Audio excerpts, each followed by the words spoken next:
सृष्टि मयंक से बहुत प्यार करती थी। वो उसके साथ अपने सुनहरे भविष्य के सपने देखती। लेकिन जब ये बात उसके माता पिता को पता चलती है, सृष्टि, तुम घर वापस आ जाओ, कोई जरूरी काम है। पर माँ, कल मेरा ऑफिस है, मुझे छुट्टियों के लिए अप्लाई करना होगा। नहीं, इतना वक्त नहीं है, बस तुम आ जाओ जल्दी से। सृष्टि घर आती है तो पहले से ही कुछ लोग घर में बैठे होते हैं। वो लोग सृष्टि को देखने आए होते हैं।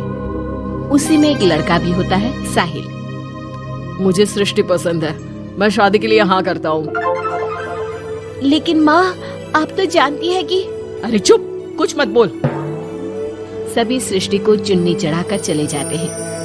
माँ, मैं किसी और से प्यार करती हूँ। मयंक काफी पैसे वाले घर का लड़का है। आपको पता है, हमारे पूरे ऑफिस का मालिक भी वही है। माँ, वो मेरे बिना नहीं रह पाएगा। अरे पता है ना तेरी बब्बी मासी, उनकी बेटी की शादी अमेरिका में हुई। यहाँ हर किसी के घर में कोई ना कोई विदेश में है, तो तू भी बाहर ही जाएगी।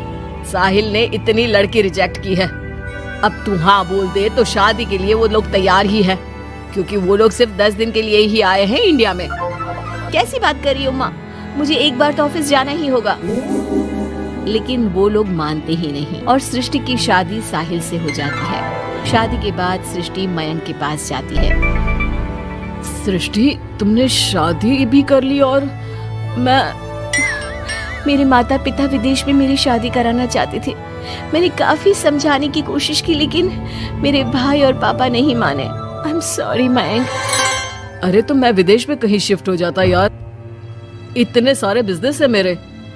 सृष्टि मयंक के सामने रोकर वहाँ से चली जाती है। लेकिन शादी के बाद जब वो विदेश साहिल के घर जाती है तो देखो, ये एक कमरा है मेरा, मैं यहीं रहता हूँ, और ये एक सोफा कम बेड है। रात में मैं इसे बेड बना लेता हूँ और दिन में सोफा। और देखो, मैं ज्यादा कमाता नहीं हूँ, तो तुम्हें भी मेरी मदद करनी होगी फाइनेंशियली। सृष्टि हाँ में सर हिला देती है। अगले दिन साहिल के जाने के बाद वो माँ को फोन करती है। क्या है माँ, कहाँ शादी करवा दी? एक तो कोई चेहरा यहाँ अपना सा नहीं दिखता, ऊपर से ये घर। विदेश के नाम पर क्या कर दिया आपने माँ? साहिल यहाँ सेटल भी नहीं है। मयंक के तो कितने बिजनेस थे, आलीशान बंगला, नौकर चाकर।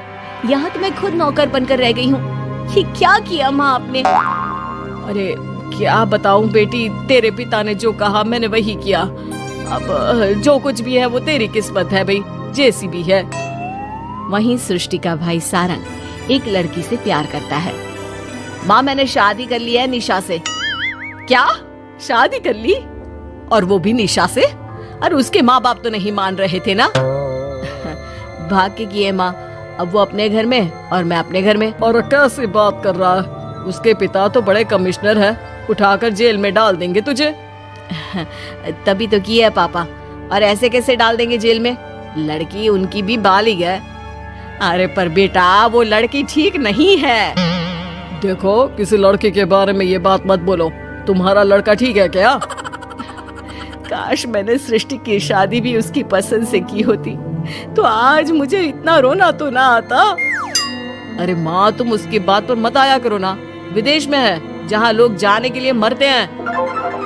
हाँ, लेकिन छोड़ो और ये बताओ कि बहू को घर कैसे लाया जाए। सभी मिलजुल कर फैसला करते हैं कि वो लोग सारंग की बीवी यानी कि अपनी बहू के घर जाएंगे।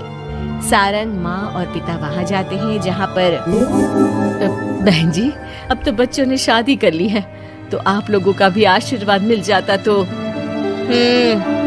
पता चला हम लोगों को भी। देखिए, मुश्किल है कि हम उसे आप लोगों के घर भेजे। हैं? ऐसे कैसे मुश्किल है? और क्यों नहीं भेजेंगे? बीवी है वो मेरी, भेजना तो पड़ेगा ही। लड़के को बहला फुसला कर भगाने के आरोप में अंदर कर दे क्या? अरे देखिए साहब, इतना कानून तो हमें भी आता है। आपकी लड़की कोई नाबालिग नहीं है। तभी वहाँ निशा आ जाती है। रुकिए मम्मी पापा, सारंग में कोई कमी नहीं है। हम लोग इसे कोई बिजनेस खुलवा देंगे ना। देखो, एक बात बता देती हूँ, मुझे तुम्हारे घर नहीं जाना। अरे ऐसी कैसी बात कर रही हो? हम लोगों ने शादी की है, पति पत्नी है हम दोनों, और क्यों नहीं जाना? तो फिर शादी क्यों की? शादी इसलिए की क्योंकि तुम मुझे अच्छे लगे, लेकिन इतना बड़ा घर शान और शौकत छोड़कर तुम्हारे साथ आने के लिए मैं रेडी नहीं हूँ। एक तो तुम्हारा घर जिस मोहल्ले में है वो मोहल्ला बहुत खराब है, वहीं से शायद हमारी काम वाली भी आती है ना माँ? हाँ हाँ, इन्हीं लोगों के पीछे वाली गली से आती है कमला। देखो सारंग, पापा हम लोगों को आराम से पॉश कॉलोनी में फ्लैट दिला देंगे, काम भी शुरू करवा देंगे, तो तुम हम लोगों के साथ रहो। रही बात माँ पापा की तुम्हारे, तो रोका किसने है? साल में होली दिवाली मनाने हम जाया करेंगे ना उनके घर। सारंग अपने माँ पापा से कहता है, माँ मुझे निशा की बात ठीक लग रही है, वैसे भी आप लोगों के साथ तो पूरी लाइफ स्ट्रगल ही करता रहूंगा। अरे कैसी बात कर रहे हो सारंग, हम लोग यहाँ बहू लेने आए थे, बेटा देने नहीं। अब देखिए जो होना था वो तो हो गया, अब तो आप सारंग को यहीं छोड़ दीजिए और विदाई लीजिए। हाँ हाँ माँ, मैं अब यहीं रहूंगा, आप लोग जाओ, मैं अब उस मोहल्ले में नहीं आने वाला। सारंग के माता पिता वहाँ से चले जाते हैं। अब जब भी माँ सारंग को फोन करती तो या तो वो फोन काट देता या उठाता ही नहीं। एक बार सारंग के माता पिता काफी बीमार होते हैं कि तभी उन लोगों के पास सृष्टि का फोन आता है। कैसी हो माँ? तबीयत ठीक नहीं लग रही है।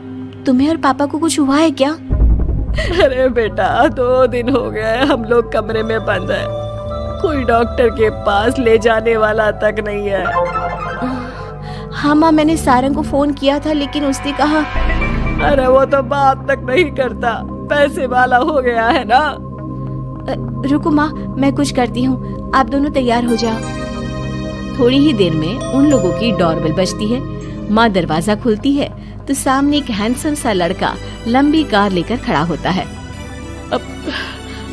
मयंक हो ना तुम बेटा? मयंक उन दोनों के पैर छूता है और डॉक्टर के पास ले जाता है। डॉक्टर, मैं आप लोगों को अंकल आंटी के घर का पता दे दूंगा, आप इन लोगों के घर हफ्ते में एक बार जाकर रूटीन चेकअप कराना।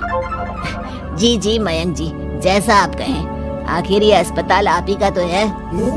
मयंक का रुतबा देखकर माँ बाप को अफसोस होता है कि क्यों उन लोगों ने विदेश के नाम पर बेटी को बाहर भेज दिया, लेकिन बेटी ने भी उनका मान रखा। चाहती तो निशा की तरह भागकर वो भी शादी कर सकती थी।